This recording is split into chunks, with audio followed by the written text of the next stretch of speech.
ये लोग अपनी धुन में रहते हैं। तो एक राजा था, उसको संगीत बहुत ज्यादा प्रिय था। संगीतकार को संगीत प्रिय होता है। तो राजा ने अपने पूरे नगर में ढिंढोरा पिटवा दिया कि जो कोई कुछ भी बात करेगा तो संगीत में बात करेगा, है ना, गाकर ही बात करना है। जैसे कहना है कि मुझे भूख लगी है तो संगीत में ही बोलना है, गाकर बोलना है मुझे भूख लगी है। मुझे बाहर जाना है तो संगीत में ही बोलना है।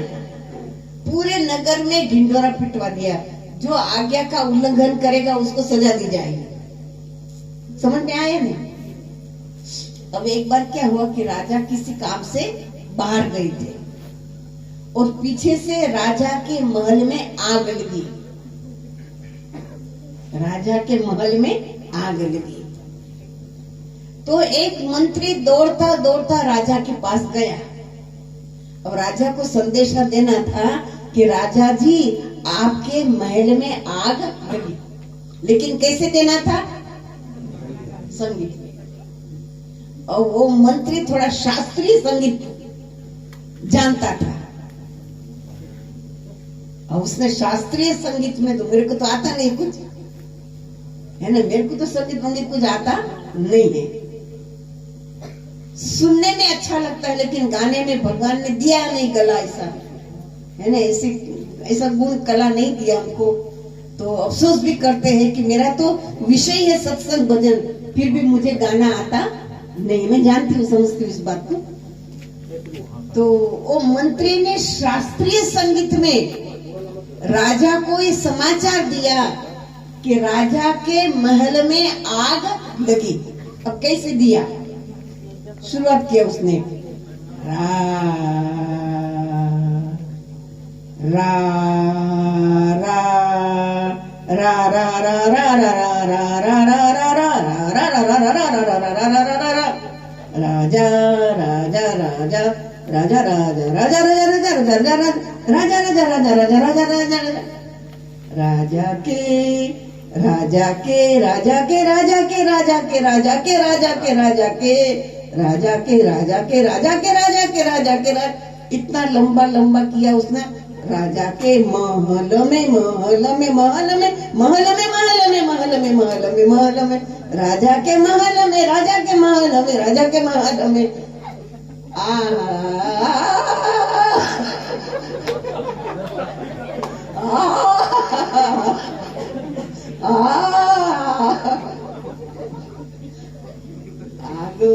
आग आग आग आग राजा के महल में आग, राजा के महल में आग, राजा के महल में आग लगी। इतना बोलने में उसने आधा घंटा लगाया। आधे घंटे में क्या हो जाता, मैं पूरा जल गया।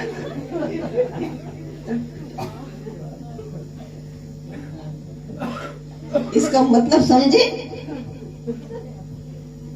इसका मतलब मैं समझाती हूँ आपको। लोग भजन गाते हैं मीराबाई का। मीराबाई गाती है, अपना अनुभव से गाती है। मीरा पायो जी मैंने नाम रतन धन पायो, वस्तु अमौलिक दी मेरे सतगुरु, करी कृपा अपनायो। पायो जी मैंने नाम रतन धन पायो, खर्च न खूटे चोर न लूटे, दिन दिन बढ़त सवायो। पायो जी मैंने नाम रतन धन पायो। तो ये तो उन्होंने अपने अंतर जगत में, मीरा ने अनुभव किया कि मेरे गुरु महाराज जी ने मुझे अपनाकर नाम रूपी ऐसा खजाना दे दिया। जबकि मीरा तो राजरानी थी, राजकुमारी भी थी, उसके पास भौतिक हीरे जवाहरत मोतियों की वैसे खजानों की कोई कमी नहीं थी। लेकिन मीरा ने रतन धन किसको बताया? नाम को। क्योंकि भौतिक धन तो मृत्यु के बाद यही रह जाएगा, लेकिन नाम रूपी धन की कमाई वो जीव के साथ मरने पर भी जाती है। इसलिए मीरा ने अपने अनुभव से नाम को रतन धन बताया। तो ये भजन मीरा ने अपने अंतर जगत में अनुभव कर करके लिखा। लेकिन संगीतकार, गीतकार, सिंगर इसको इतना सुंदर गाते हैं। उन्होंने इस भजन को गाते गाते पूरा जीवन बर्बाद कर दिया, लेकिन इसके मर्म को समझा नहीं। तो गाने का कोई मतलब नहीं, समझे? जैसे मैंने शायद आपको पहले भी कई बार सुनाया है, समझाया है कि हमारे ऋषि मुनि कैसे थे? पढ़े लिखे। कैसे थे? पढ़े लिखे। पढ़े लिखे का मतलब है, ऋषि का अर्थ होता है रिसर्च करना और मुनि का अर्थ होता है मनन करना।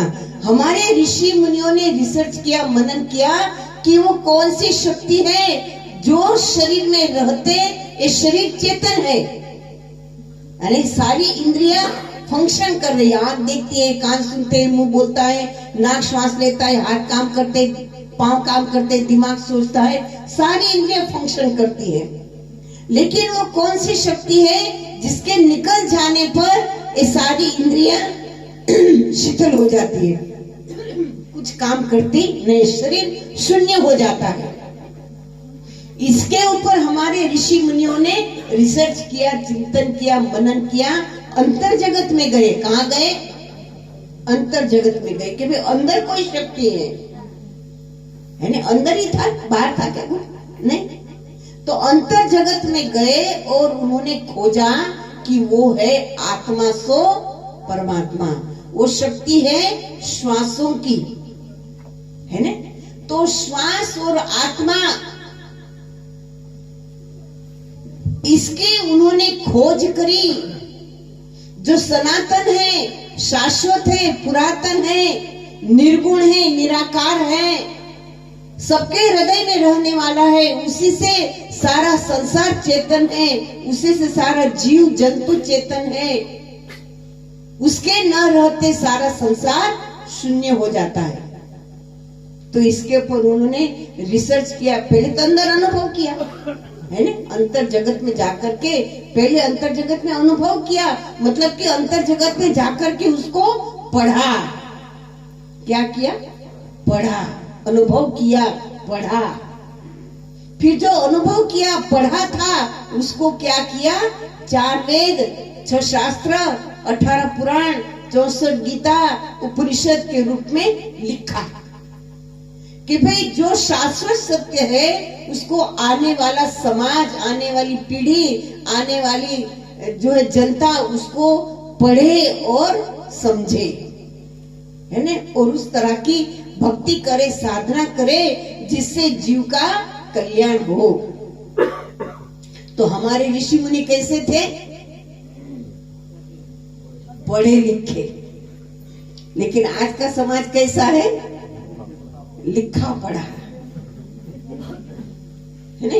लिखे हुए को पढ़ता है ना? 4 वेद, 6 शास्त्र, 18 पुराण, भजन, कीर्तन, दृष्टांत, वो सब लिखा हुआ है, उसी को पढ़ करके सुनाता है, समझाता है। लेकिन उन्होंने उसका अनुभव किया नहीं है।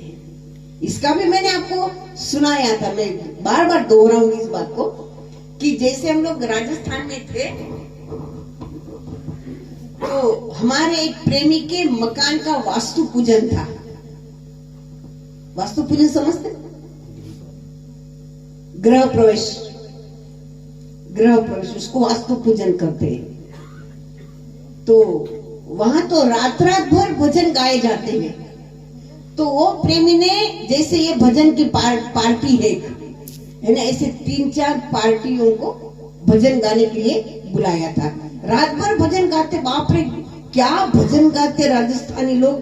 संत वाणी, गुरु वाणी, ज्ञान वाणी, कबीर वाणी, मीरा वाणी, दुनिया भर की वाणी गाते हैं। और उनका एक उसूल होता है कि वो जो वाणी गाते हैं, वाणी समझते है ना? वो जो वाणी गाते हैं उस वाणी में एक पार्टी प्रश्न करेगा, दूसरी पार्टी उसका उत्तर देगी वाणी में।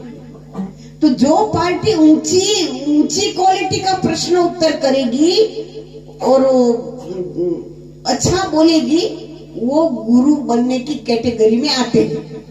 ऐसा उन लोगों का उसूल होता है। तो वहां और महात्मा जी को तो बुलाया था क्योंकि प्रेमी था, तो महात्मा जी तो गए थे। तो महात्मा जी स्टेज पर बैठे